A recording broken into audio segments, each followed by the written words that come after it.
नमस्कार दोस्तों, आई am CA Rajki Agrawal and I am very sure कि आप सबको मेरी बजट एनालिसिस का इंतजार था।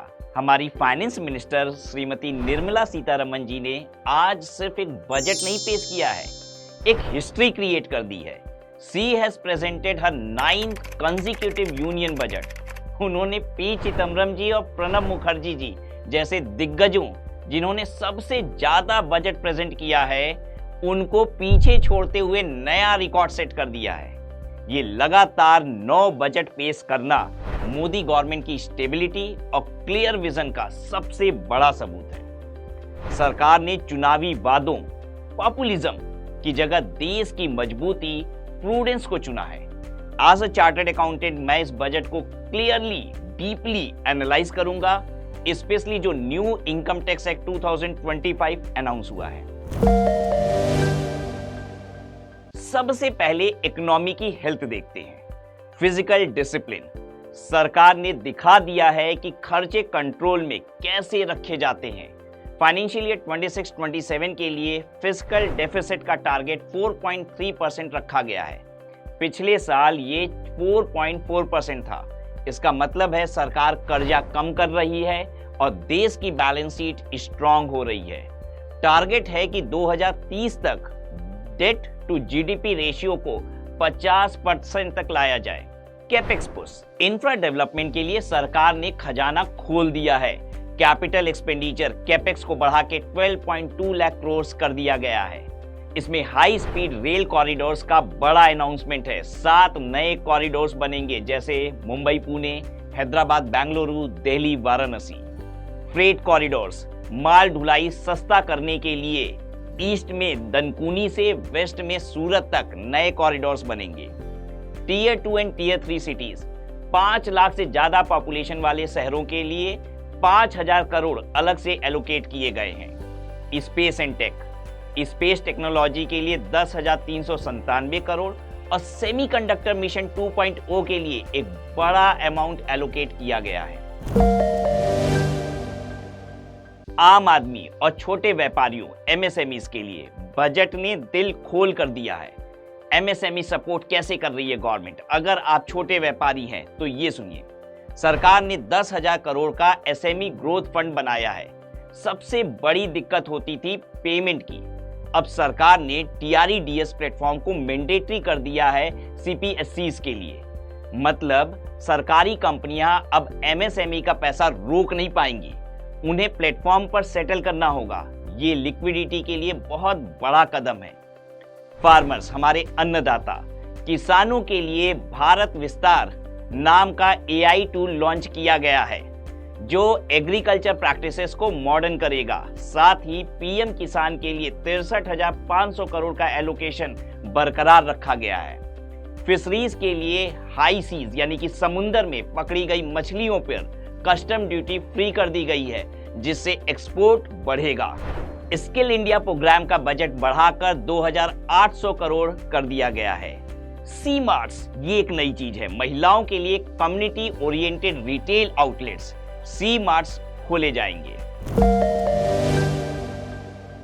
दोस्तों, अब आते हैं उस टॉपिक पर जो हम सब के लिए सबसे जरूरी है। एज अ चार्टर्ड अकाउंटेंट मैं बहुत एक्साइटेड हूं ये बताते हुए कि इनकम टैक्स एक्ट 1961 अब इतिहास बनने जा रहा है। एफएमजी ने अनाउंस किया है कि इनकम टैक्स एक्ट 2025 1 अप्रैल 2026 से लागू होगा। इसमें लैंग्वेज बहुत सिंपल है। सेक्शंस को लगभग 50% कम कर दिया गया है। लिटिगेशन कम होगी और आम आदमी इसे आसानी से समझ पाएगा। New tax slabs, section 202 of the new act, middle class को बड़ी राहत दी गई है। नए स्लैब्स देखिए, 0 से 4 लाख तक की इनकम पर टैक्स निल, 4 से 8 लाख पे 5%, 8 से 12 लाख पर 10%, 12 लाख से 16 लाख पे 15%, 16 लाख से 20 लाख पर 20%, 20 लाख से 24 लाख पर 25% एंड अबव 24 लाख 30%। ये स्ट्रक्चर इन्फ्लेशन को ध्यान में रखते हुए बनाया गया है ताकि आपकी जेब में ज्यादा पैसे बचे। ध्यान दीजिएगा, रिलीफ की वजह से effective tax rate up to 12 lakh nil हो जाएगा। Tax relief and ease of compliance, बड़ी राहत, सरकार ने कंप्लायंस को ईज ऑफ लिविंग से जोड़ा है। रिटर्न फाइलिंग डेट्स, हम चार्टर्ड अकाउंटेंट और टैक्स पेयर्स हमेशा 31 जुलाई की डेडलाइन पर परेशान होते थे, अब इसे चेंज किया गया है। इंडिविजुअल्स जो कि ITR 1 एंड 2 भरते हैं, उनकी डेडलाइन वही रहेगी 31 July. Non audit businesses and trust, इनके लिए डेट बढ़ाकर कर दी गई है 31 अगस्त। ऑडिट वाले जो केसेस हैं, इनके लिए डेट होगी 31 अक्टूबर। अलग अलग डेट होने से पोर्टल क्रैश होने की समस्या भी खत्म हो जाएगी। Revised return time limit has been increased, अगर रिटर्न में गलती हो गई तो पहले सिर्फ 9 महीने मिलते थे 31 दिसंबर तक, अब इसे बढ़ाकर 12 महीने कर दिया गया है from the end of the tax year. हाँ, इसके लिए एक छोटी सी लेट फी जरूर देनी पड़ेगी, पर गलती सुधारने का पूरा मौका मिलेगा। Updated return even after notice, अगर आपको रीअसेसमेंट का नोटिस सेक्शन 148 या सेक्शन 280 आ गया है तो पहले आप अपडेटेड रिटर्न फाइल नहीं कर सकते थे। अब सरकार कह रही है कोई बात नहीं, आप 10% एक्स्ट्रा टैक्स भरिए और रिटर्न अपडेट कर दीजिए, लिटिगेशन में जाने की कोई जरूरत नहीं।